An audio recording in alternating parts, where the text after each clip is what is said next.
नमस्कार, good evening, शुभ संध्या। घड़ी में शाम के 8:30 बज चुके हैं और हम ठीक अपने वादे के अनुसार एक बार फिर हाजिर हैं आपके अपने प्रोग्राम स्पोर्ट्स कैन में। श्रोताओं, आज के अंक में तमाम खेल खबरों के साथ मैं हूं आपकी दोस्त और होस्ट जया भारती, और इन खबरों पर विस्तार से चर्चा के लिए हमारे साथ स्टूडियो में मौजूद हैं जाने माने खेल विशेषज्ञ रजत सेन गुप्ता। रजत जी, आपका स्वागत है। धन्यवाद। आज की जो क्रिकेट मैच चल रहा है उसमें भारत की स्थिति लगभग साफ है। निशानेबाजी विश्व कप में भी अच्छा प्रदर्शन देखने को मिला। कल भारत का मुकाबला हॉकी में 7 बार के विश्व कप विजेता जर्मनी से है। जी, तो पहले जो आज हो रही घटना है उसके बारे में चर्चा कर लेते हैं। भारत बहुत अच्छे पोजीशन पर है और ये ओडीआई जो है भारत के झोली में जाना चाहिए, क्योंकि अभी तक सिर्फ एक ही विकेट डाउन हुआ है भारत का, और रोहित शर्मा के रूप में।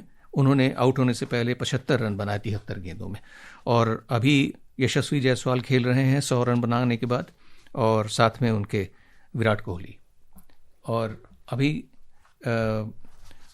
यशस्वी ने 107 रन बना लिए हैं अभी तक। जी बिल्कुल, चर्चा करेंगे, लेकिन अब नजर डालते हैं अब तक की स्पोर्ट्स हेडलाइंस पर। विशाखापट्टनम में तीसरे और अंतिम एक दिवसीय अंतर्राष्ट्रीय क्रिकेट मैच में दक्षिण अफ्रीका ने भारत को जीत के लिए 271 रन का लक्ष्य दिया। निशानेबाजी विश्व कप फाइनल में सुरुचि ने स्वर्ण और संयम ने रजत पदक जीता। पुरुष हॉकी जूनियर विश्व कप के सेमीफाइनल में कल भारत का मुकाबला जर्मनी से, और प्रो कुश्ती लीग 15 जनवरी से फिर शुरू होगी।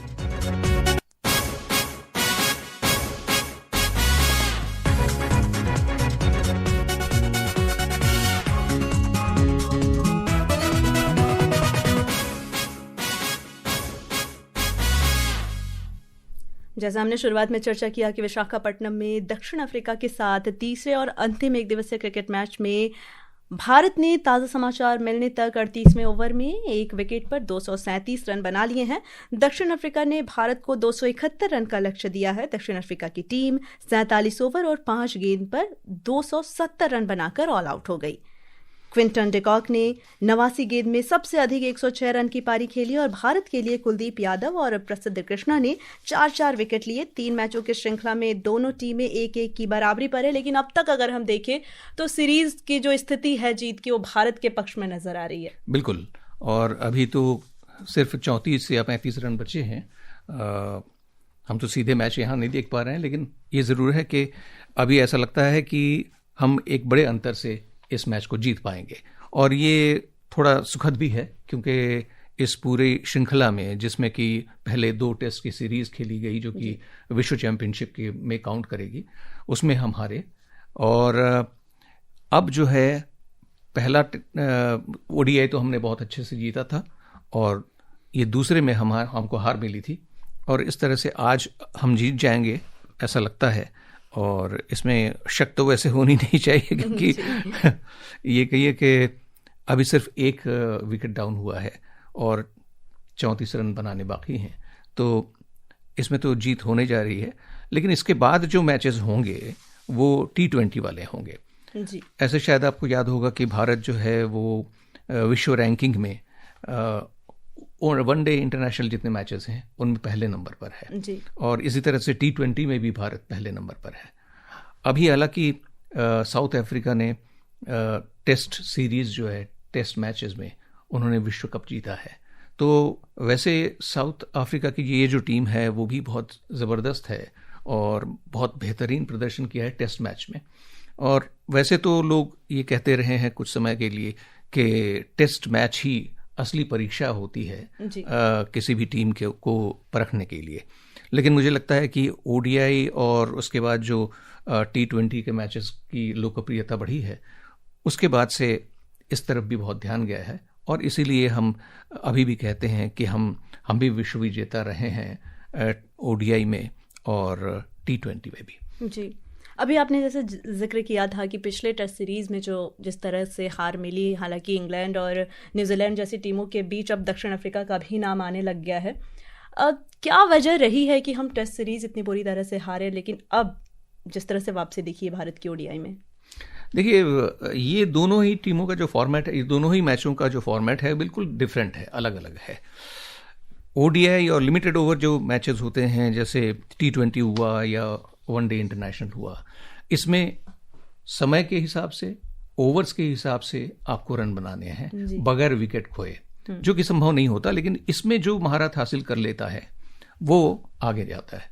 तो सीधी बात यह है कि आपके पास में टेस्ट सीरीज के लिए 5 दिन का खेल होता है। पहले एक ज़माना था जब 6 दिन हुआ करता था, उसमें एक दिन जो है ऑफ रहा करता था जी। पर अब वो नियम बदल दिए गए, लोगों के पास समय कम है और कम समय में ज़्यादा खेलना, और इस तरह से टूर्नामेंट्स जो हैं वो चल रहे हैं पूरे विश्व में। तो अभी जहाँ तक सवाल है इस बार का, तो टेस्ट में और ओडीआई का जो इसमें मैचेस जो हुए हैं अभी, आज तो ये आखिरी ओडीआई है इस श्रृंखला में, जो कि साउथ अफ्रीका का जो टूर है इंडिया का, उसमें। तो मेरे ख्याल से इसके बाद 5 और T20 के मैचेस होने जा रहे हैं। तो पहला बाराबटी स्टेडियम कटक में होगा, वो 9 दिसंबर को होगा। 11 दिसंबर को होगा चंडीगढ़ में, 14 दिसंबर को होगा धर्मशाला में, 17 दिसंबर को लखनऊ और 19 दिसंबर को अहमदाबाद में। तो इनमें भी अपनी श्रेष्ठता साबित करनी होगी भारत को। बिल्कुल। अब बात निशानेबाजी की कर लेते हैं। भारत की प्रतिभाशाली निशानेबाज सुरुचि सिंह ने दोहा में निशानेबाजी विश्व कप में महिलाओं की 10 मीटर एयर पिस्टल स्पर्धा में स्वर्ण पदक जीता, जबकि उनकी साथी संयम ने रजत पदक हासिल किया। इसके साथ ही भारत ने सत्र के आखिरी ISSF विश्व कप फाइनल के पहले दिन शानदार शुरुआत की। दिन में पहले 10 मीटर राइफल निशानेबाजों के निराशाजनक प्रदर्शन के बाद सुरुचि ने फाइनल में 245.1 का शानदार स्कोर बनाकर स्वर्ण पदक जीतकर भारत के लिए दिन चमका दिया, कह सकते हैं। वहीं जो पूर्व जूनियर विश्व चैंपियन संयम है, उन्होंने 243.3 के स्कोर के साथ देश के लिए रजत पदक पक्का किया। और वहीं 2 बार की ओलंपिक कांस्य पदक विजेता मनु भाकर फाइनल में पहुंची, लेकिन 179.2 के स्कोर के साथ वे 5वें स्थान पर रही। तो निशानेबाजी में भारत ऑलरेडी बहुत अच्छा कर रहा है। एक बार फिर से स्वर्ण पदक जीतना सुरुचि सिंह के लिए किस तरह से देखते हैं आप? भारत में जो ओलंपिक्स, भारत का जो प्रदर्शन रहा है ओलंपिक्स में, उसमें पहला स्वर्ण पदक भी हमको शूटिंग में ही मिला था, जब अभिनव बिंद्रा ने 2008 के बीजिंग ओलंपिक्स में ये मेडल दिलाया था भारत को। और इससे पहले किसी भी और मैच में या खेल में स्वर्ण पदक नहीं मिला था भारत को, लेकिन हॉकी को छोड़कर। तो ये जो ओलंपिक्स में होने वाले जितने भी मल्टी स्पोर्ट्स इवेंट्स होते हैं, उसमें अगर हम हॉकी को छोड़ दें तो ओलंपिक्स में जो पहला हमने स्वर्ण पदक जीता था 2008 में जीता था। तो हमारा इतिहास बहुत अच्छा रहा है और उसका अनुकरण करने के लिए अगर हम कोशिश करते हैं तो निश्चित ही इस तरह के उभरने वाले खिलाड़ियों से बहुत उम्मीद रखनी चाहिए। बिल्कुल। और बता दें कि भारत के पूर्व विश्व चैंपियन रुद्रांश पाटिल और पेरिस ओलंपिक फाइनल तक पहुंचने वाले अर्जुन बबूता पुरुषों की 10 मीटर एयर राइफल स्पर्धा में क्रमशः 4थे और 6ठे स्थान पर रहे। वहीं इलावेलिन वलारीवन भी महिलाओं के 10 मीटर एयर राइफल स्पर्धा में पिछड़ गई हैं। चेन्नई में FIH पुरुष हॉकी जूनियर विश्व कप के सेमीफाइनल में कल भारत का मुकाबला जर्मनी से होगा। भारत ने कल क्वार्टर फाइनल मुकाबले में बेल्जियम को हराकर सेमीफाइनल में जगह बनाई। दोनों टीमें खेल समाप्त होने तक 2-2 के गोल से बराबर पर थीं, जिसके बाद भारतीय टीम ने पेनाल्टी शूटआउट में 4-3 से जीत हासिल की। भारत कल सेमीफाइनल में 7 बार के विश्व कप विजेता जर्मनी से भिड़ेगा। हालांकि भारत भी 2 बार जूनियर हॉकी वर्ल्ड कप जीत चुका है, लेकिन 7 बार के विश्व कप विजेता से कितनी बड़ी चुनौती होगी। देखिए, 2 बातें हैं भारत के पक्ष में। पहली बात तो पिछला जो मैच है वो एक ज़बरदस्त स्पर्धा करने वाली टीम से उन्होंने जीता, और जिस तरह से जीता वो बड़ा ही पीछे रहने के बाद फिर वापस आए। They came from behind to win the match. और अब क्या है कि चूंकि ये मैच सारे जो विश्व कप के मैचेस हो रहे हैं, जूनियर हॉकी के विश्व कप के, वो हमारे यहाँ हो रहे हैं, चेन्नई में हो रहे हैं, हमारे ही वातावरण में, हमारे दर्शकों के सामने। तो इसमें ये फ़ायदा तो थोड़ा रहेगा ही। जैसा कि खिलाड़ियों ने भी कल ये मैच जीतने के बाद लोगों ने कहा कि भाई हमारे दर्शकों ने हमारा बहुत साथ दिया, जो कि स्वाभाविक है। तो इस तरह से उन्हें भी जो उत्साह मिलता है उसका फ़ायदा तो होता ही है। दूसरी बात, जो खिलाड़ी आए हैं अभी इस जूनियर विश्व कप में खेलने के लिए, वो सभी खिलाड़ी बहुत ही प्रॉमिसिंग हैं और लगता है कि आगे आने वाले समय में इनसे बहुत बड़ी बड़ी उम्मीदें की जा सकती हैं। जैसे ख़ास तौर पर आप देखिए कि भारत के जो गोलकीपर जिनको कल के मैच के लिए प्लेयर ऑफ द मैच दिया गया, प्रिंसदीप सिंह, उन्होंने बहुत ही अच्छा गोल रक्षण किया और पेनल्टी जो शॉट्स होते हैं जिसमें 8 सेकंड के अंदर 25 गज की रेखा से गेंद को लेकर के बढ़ना पड़ता है और गोलकीपर को छका करके गेंद को गोल में डालना पड़ता है, तो उसमें भी हमारी टीम के 4 खिलाड़ी उसमें सफल रहे, सिर्फ एक जो है वो उससे मिस कर गए। लेकिन इसके बावजूद हम ये कह सकते हैं कि जो दूसरे खिलाड़ी हैं जैसे शारदानंद तिवारी जो डिफेंसिव खिलाड़ी हैं लेकिन आगे जाकर के भी वो अच्छा हमला बनाते हैं, उसी तरह रोशन कुजूर, मनमीत सिंह, आनंद कुशवाहा, दिलराज सिंह, अर्शदीप सिंह, इनका भी प्रदर्शन बहुत अच्छा रहा है। और ख़ास तौर पर 2026 में आपको मालूम होगा कि हमें जापान में जा कर के एशियन गेम्स खेलने हैं, तो एशियाई खेलों में अगर हम टॉप पर रहते हैं तो हम ऑटोमेटिकली क्वालिफाई कर जाएंगे ओलंपिक्स के लिए अगली बार के लिए। तो ये एक बहुत बड़ी बात है जिसके बारे में सोच करके खिलाड़ी कल खेलेंगे और कल का मैच अगर वो जीतते हैं तो फाइनल में प्रवेश कर जाएंगे।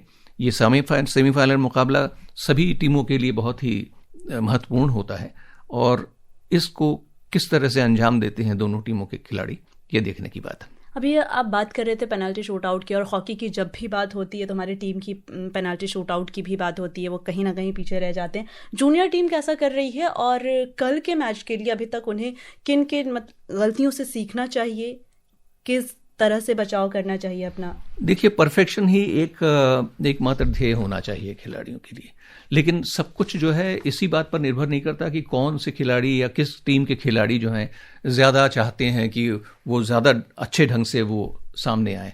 खेल तो सभी खिलाड़ी जी जान से खेलते हैं, लेकिन बहुत कुछ चीज़ें जो हैं वो निर्भर करती हैं कि उस ऐन मौके पर वो किस तरह का मानसिक संतुलन बना के रखते हैं और साथ ही साथ जो माइंड और बॉडी का जो तालमेल है, जो समन्वय है, तो वो कंपैटिबिलिटी को बनाए रखना जो है बड़ी चुनौती रहती है, जिसको खिलाड़ी अचानक से सीख नहीं पाएंगे, लेकिन वो खेलते खेलते वो सीख आ जाती है और कॉन्फिडेंस आ जाता है। बिल्कुल।